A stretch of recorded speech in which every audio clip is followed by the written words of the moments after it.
देखिए बच्चों, आज हम वेक्टर पढ़ेंगे। वेक्टर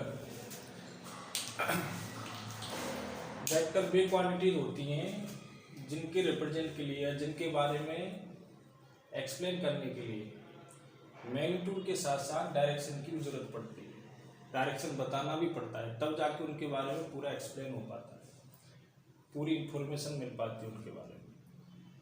तो जैसे फोर्स है, तो सपोज करते हैं कोई बच्चा ऐसे बोलता है कि इस ऑब्जेक्ट पर 4 न्यूटन फोर्स लग रहा है, तो कोई दूसरा बच्चा ये पूछ सकता है कौन सी डायरेक्शन में लग रहा है।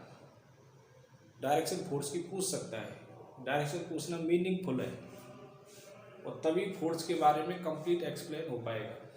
इसका मतलब फोर्स के बारे में कंप्लीट एक्सप्लेन करने के लिए मैग्नीट्यूड के साथ साथ उसकी डायरेक्शन बताना भी आवश्यक है ना। तो फोर्स कैसी क्वांटिटी है? Vector quantity. ऐसे वेलोसिटी वेक्टर क्वांटिटी, एक्सीलरेशन भी वेक्टर, मोमेंटम भी वेक्टर होता है। अब स्केलर क्वांटिटी का एग्जांपल दें जिसके लिए केवल मैग्नीट्यूड बताने की जरूरत है, डायरेक्शन बताने की जरूरत नहीं है। जैसे टाइम है, तो टाइम स्केलर क्वांटिटी होता है, सब जानते हैं। टाइम की डायरेक्शन यदि कोई पूछेगा तो हंसी आ जाएगी। जैसे मान लेते हैं अभी 10 o'clock है, तो कोई बच्चा ये थोड़ी ना पूछ सकता है 10 o'clock किस डायरेक्शन में। डायरेक्शन पूछना मीनिंगलेस है। तो जिन क्वांटिटीज के लिए डायरेक्शन पूछना मीनिंगलेस है, वे क्वांटिटीज स्केलर क्वांटिटीज कहलाती है ना। अब यहाँ पे हम वेक्टर क्वांटिटीज के बारे में पढ़ेंगे, मतलब वेक्टर के बारे में पढ़ेंगे। किसी भी एक क्वांटिटी के बारे में पढ़ सकते हो, वो सभी क्वांटिटीज के लिए सारे फॉर्मूले सेम रहेंगे वेक्टर क्वांटिटीज के लिए। तो जैसे फोर्स ले लेते हैं हम, तो दो वेक्टरों का एडिशन हम मैथमेटिकली तो F1 vector plus F2 vector equal to F vector करेंगे मैथमेटिकली। ये एडिशन करना गलत हो जाएगा क्योंकि फोर्स वेक्टर क्वांटिटी है, इसलिए वेक्टर एडिशन करना सही है। ये वाला सही है, ये गलत है। इस तरीके से जो एडिशन होता है वो स्केलर क्वांटिटी के लिए होता है। जैसे टाइम है तो T1 plus T2 equal to T। Time के लिए इस तरीके का स्केलर एडिशन होता है, लेकिन फोर्स के लिए इस तरीके से स्केलर एडिशन नहीं होता। फोर्स वेक्टर क्वांटिटी इसलिए वेक्टर एडिशन होगा। तो मैथमेटिकली हम यदि एडिशन को लिखेंगे तो इस तरीके से लिखेंगे, लेकिन डायग्राम की हेल्प से भी हम एफ की वैल्यू फाइंड कर सकते हैं। डायग्राम की हेल्प से कैसे फाइंड करेंगे देखिए। जैसे F1 और F2 दो फोर्स हैं, किसी एंगल थीटा पे लग रहे हैं। थीटा की वैल्यू कोई भी हो सकती है, 30 डिग्री 40 डिग्री 45 जो भी है। हम यहाँ थीटा की फॉर्म में लेके चल रहे हैं। तो अब इन दोनों का रिजल्टेंट आएगा, इन दोनों का एडिशन आएगा F। तो F डायग्राम में कौन सा होगा वेक्टर, उसको देखने के लिए देखो किसी भी वेक्टर को डायग्राम में एरो से ड्रॉ किया जाता है। एरो की जो लेंथ है वो फोर्स का मैग्नीट्यूड होता है, वैल्यू होती है फोर्स की। जैसे यहाँ से यहाँ तक हमने लेंथ ड्रॉ की है, तो F1 वेक्टर का ये मैग्नीट्यूड होगी लेंथ। जैसे मान लेते हैं ये 10 न्यूटन है F1, तो यहाँ से यहाँ तक 10 सेंटीमीटर यदि हमने ड्रॉ कर दिया एरो, तो और 1 सेंटीमीटर 1 न्यूटन रेड कर लिया, तो 10 सेंटीमीटर की वैल्यू हो जाएगी 10 न्यूटन।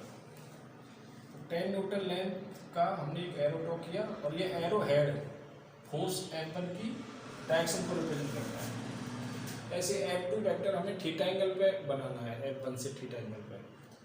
हम यहाँ पे क्वेश्चन में लेके चल रहे हैं कि F2 की डायरेक्शन F1 से थीटा एंगल पर है।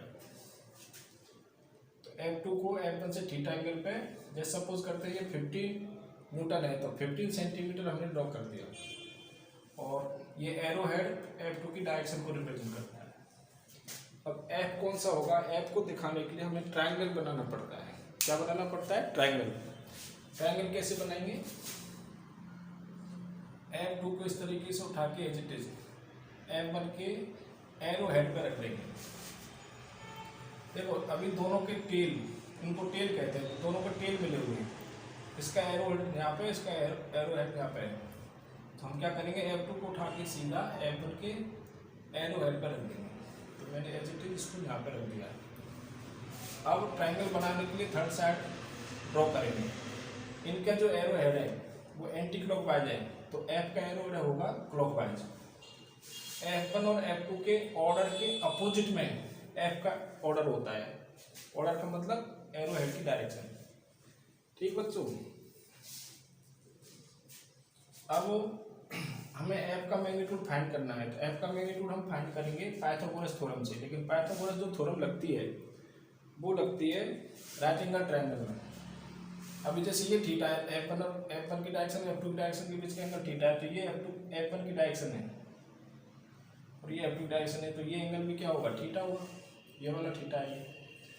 और F1 और F के बीच का ये जो एंगल है वो हमें पता नहीं है, तो हमने लेट कर लिया एल्फा। एल्फा लेट कर लिया हमने। कौन सा एंगल, F1 और F के बीच का जो ये एंगल बन रहा है वो एल्फा लेट कर लिया। देखो बच्चों यहाँ पे वापस देखो, जिनके बीच में प्लस होता है, जैसे F1 और F2 के बीच में प्लस है, तो इनका F1 और F2 का एरो सेम ऑर्डर में होगा। सेम ऑर्डर का मतलब या तो दोनों क्लॉकवाइज है तो क्लॉकवाइज, और दोनों एंटी क्लॉकवाइज है तो एंटी क्लॉकवाइज। तो जैसे ये एंटी क्लॉकवाइज है यहाँ पर, तो फिर F की जो डायरेक्शन होती है, जो इक्वल में लिखा रहता है, उसकी डायरेक्शन इनके ऑर्डर के अपोजिट में। तो इनके ऑर्डर क्या है, एंटी क्लॉकवाइज, तो इसकी होगी क्लॉकवाइज। मतलब इसका जो एरो हेड है वो क्लॉकवाइज में होगा, क्योंकि F1 का और F2 का एरो हेड एंटी क्लॉकवाइज। अच्छा, अब हमें F फाइंड करना है F1 और F2 की टर्म्स में। तो पाइथागोरस थ्योरम अभी हम लगा नहीं सकते, क्योंकि ये ट्रायंगल आपको राइट एंगल ट्रायंगल दिखाई नहीं दे रहा है। तो राइट एंगल ट्रायंगल हमें बनाना पड़ेगा।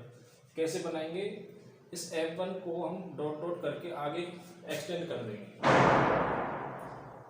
F1 की डायरेक्शन को आगे एक्सटेंड कर दिया हमने, और फिर F2 के एरो हेड से इस पर परपेंडिकुलर ड्रॉ कर दिया। परपेंडिकुलर ड्रॉ कर दिया तो ये 90 डिग्री हो गया। F1 को आगे एक्सटेंड करके F2 के एरो हेड से परपेंडिकुलर ड्रॉ कर दिया तो ये 90 बन गया। अब एक छोटा राइट एंगल ट्रायंगल है और ये एक बड़ा राइट एंगल ट्रायंगल है। तो छोटे राइट एंगल ट्रायंगल में ये थीटा है, तो थीटा के सामने वाली लेंथ होगी परपेंडिकुलर, और 90 के सामने वाली ये होगी हाइपोटेन्यूज F2। तो ये बच गया बेस। बेस की वैल्यू cos थीटा से फाइंड होगी, परपेंडिकुलर की वैल्यू sin थीटा से फाइंड होगी। तो परपेंडिकुलर आ जाएगा sin थीटा के हेल्प से F2 sin थीटा, और बेस आ जाएगा cos थीटा के हेल्प से F2 cos थीटा। तो यहाँ से यहाँ तक की ये जो बड़ा राइट एंगल ट्रायंगल है, इसका जो बेस है यहाँ से यहाँ तक, इसकी वैल्यू हो जाएगी, ये F1 है, ये F2 cos थीटा है, तो ये टोटल हो जाएगी F1 plus F2 cos theta. तो अब इस बड़े राइट एंगल ट्रायंगल में हम पाइथागोरस यूज करेंगे। तो ये बड़े राइट एंगल ट्रायंगल का परपेंडिकुलर और छोटे राइट एंगल ट्रायंगल का परपेंडिकुलर तो सेम ही है, लेकिन बड़े का जो बेस है वो ये है F1 plus F2 cos theta. तो पाइथागोरस हम थ्योरम लगाते हैं, by Pythagoras F square equal to F1 plus F2 का whole square plus F2 sin theta का होल स्क्वायर। इसको a प्लस बी के होल स्क्वायर के फॉर्मूले से खोलते हैं तो ये वैल्यू आ जाएगी। फिर F2 स्क्वायर कॉमन ले लेते हैं दोनों में से, तो ब्रैकेट में cos square theta plus sin square theta बन जाएगा, जो कि 1 हो जाएगा। ये ट्रिग्नोमेट्री के फॉर्मूले से 1 होता है। तो फिर F स्क्वायर इक्वल टू ये रह जाएगा केवल, ये 1 हो जाएगा। फिर स्क्वायर हटाएंगे तो अंडर रूट हो जाएगा। तो ये F का मैग्नीट्यूड फाइंड करने का फॉर्मूला आ गया है। इसको हमेशा के लिए याद रखना है, न्यूमेरिकल्स में काम आता है। अच्छा, लेकिन F की डायरेक्शन भी फाइंड करेंगे। डायरेक्शन का मतलब ये एंगल एल्फा। तो इस एल्फा को फाइंड करने के लिए इस राइट एंगल ट्रायंगल में tan अल्फा लगा देते हैं। तो tan अल्फा का फॉर्मूला क्या होता है, perpendicular upon base. tan alpha equal to, tan का फॉर्मूला होता है परपेंडिकुलर अपॉन बेस। तो परपेंडिकुलर कितना है F2 sin थीटा, बेस कितना है F1 plus F2 cos theta. Perpendicular upon base हो गया, इसकी वैल्यू tan अल्फा की। तो जब tan अल्फा आ जाएगा तो फिर बाद में अल्फा आ जाएगा। तो सपोज करते हैं tan अल्फा की वैल्यू निकल के आ गई आपकी √3, तो अल्फा की वैल्यू कितनी होगी 60 डिग्री। tan अल्फा की वैल्यू आगे सपोज करते हैं 1/√3, तो अल्फा की वैल्यू कितनी हो जाएगी 30 डिग्री। और tan अल्फा की वैल्यू आगे सपोज करते हैं 2, तो अल्फा की वैल्यू कितनी। अब 10th की टेबल से आप जानते नहीं हो, 10th क्लास में जो मैथ में उसकी टेबल से आप जानते नहीं हो। तो tan अल्फा इक्वल टू, यदि 2 आ जाता है तो अल्फा को लिखने का तरीका है tan को उधर ले जाके tan इनवर्स 2, 10 की पावर -2, 10 की पावर माइनस को tan इनवर्स बोलते हैं, है ना। कुल मिला के आपका tan अल्फा आ जाएगा तो अल्फा आ जाएगा। तो इस तरीके से एफ का मैग्नीट्यूड फाइंड करने का तो ये फॉर्मूला हो गया, और अल्फा की वैल्यू फाइंड करने का ये फॉर्मूला हो गया। ये राइट एंगल ट्रायंगल की हेल्प से हमने लिखा है। राइट एंगल ट्रायंगल बनने से पहले ये बनेगा, उससे पहले ये क्वेश्चन में इंफॉर्मेशन है। ये क्वेश्चन में दिया हुआ है कि F1 और F2 के बीच का एंगल थीटा है, तो इन दोनों का रिजल्टेंट, रिजल्टेंट का मतलब दोनों का एडिशन, तो उस एडिशन फोर्स का मैग्नीट्यूड बताओ और उसकी डायरेक्शन बताओ। डायरेक्शन मतलब एल्फा, मतलब एल्फा की वैल्यू बताओ। तो एल्फा फाइंड करने का फॉर्मूला ये हो गया, और एफ का मैग्नीट्यूड फाइंड करने का फॉर्मूला ये हो गया। तो इस तरीके से आप ये डायग्राम बनाते हुए ये फॉर्मूला लिख सकते हो। कोई दिक्कत है तो आप कमेंट में लिख सकते हो, और मेरा व्हाट्सएप नंबर है उस पर पूछ सकते हो। व्हाट्सएप नंबर लिख लो,